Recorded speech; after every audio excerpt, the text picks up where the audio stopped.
शायद आपने भी श्रीलंका की मशहूर चाय सीलोन टी पी होगी, लेकिन क्या आप उस चाय को उगाने वालों की कहानी जानते हैं? श्रीलंका का सबसे ज्यादा निर्यात होने वाला उत्पाद चाय है, जिसे सदियों से वहां रहने वाले पहाड़ी तमिल उगा रहे हैं। करीब 200 साल पहले अंग्रेज तमिल मजदूरों को यहाँ कॉन्ट्रैक्ट पर लेकर आए थे। ये मजदूर यहाँ चाय और रबड़ के बागानों में काम करते थे। वो बस खाने भर का ही कमा पाते थे, यानी गुलामी से थोड़ी ही बेहतर स्थिति में थे। मलय तमिलर பொறுத்த வரைக்கும் ब्रिटिश पीरियड अंग्रेजों के दौर में तमिल लोगों को भारत से श्रीलंका यहाँ चाय बागानों में काम करने के लिए लाया गया था। ऐसा माना जाता है कि जब इन मजदूरों को लाया गया था तब इन्हें घोड़ों के अस्तबल जैसे कमरों में रखा गया था, जिन्हें लाइन रूम कहा जाता था।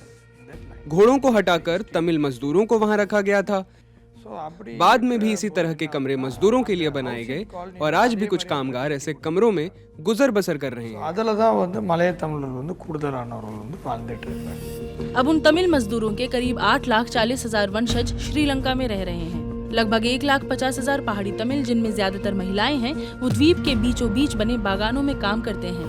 पीढ़ियों से चला आया शोषण अब भी जारी है। वो रोज 3 यूरो यानी कि लगभग 270 रुपए कमाते हैं, जो औसत वेतन से काफी कम है।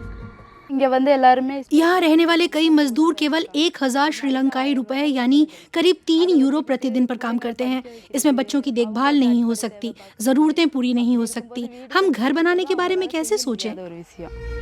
कई लोग ऐसे छोटे घरों में ना के बराबर सुविधाओं के साथ रहते हैं। हमें इन घरों को बदलने की जरूरत है। हमारे पास साफ पानी नहीं है, हमारे बच्चों के लिए कोई नर्सरी स्कूल नहीं है, कोई अच्छी सड़क या बुनियादी ढांचा नहीं है। आप देख सकते हैं हम किन परिस्थितियों में रह रहे हैं। हम ये सब सालों से झेल रहे हैं और हम अपनी अगली पीढ़ी के लिए बेहतर भविष्य चाहते हैं। पीढ़ियों से चले आ रहे भेदभाव की भावना को बदलना मुश्किल है, लेकिन कुछ लोग अशिक्षा के क्रम को पीछे छोड़ विश्वविद्यालय की पढ़ाई कर सके हैं। हम जहाँ रहते हैं वहाँ से स्कूल जाना ही सबसे बड़ी चुनौती है, खासकर बरसात के समय। मेरे माता पिता भी चाय बागानों में काम करते थे, इसलिए वो मुझे प्राइवेट स्कूल में नहीं पढ़ा पाए।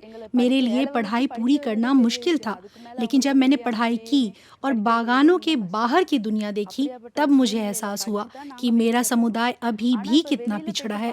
यहाँ शायद ही कभी कोई चाय बागान छोड़ता है। मैंने देखा कि देश के बाकी हिस्सों ने कितनी प्रगति की है। इस हिस्से के बाहर के स्कूलों में अच्छी सुविधाएं हैं, लेकिन मुझे समझ नहीं आया कि आखिर मेरा समुदाय इतना कैसे पिछड़ गया। सच्चाई ये है कि यहाँ कोई मदद करने वाला नहीं है। उनकी कम कमाई और भेदभाव के बावजूद पहाड़ी तमिल लोग देश की अर्थव्यवस्था के लिए अहम हैं। पिछले साल श्रीलंका ने चाय से 1.2 बिलियन यूरो और रबड़ के निर्यात से लगभग 853 मिलियन यूरो की कमाई की थी।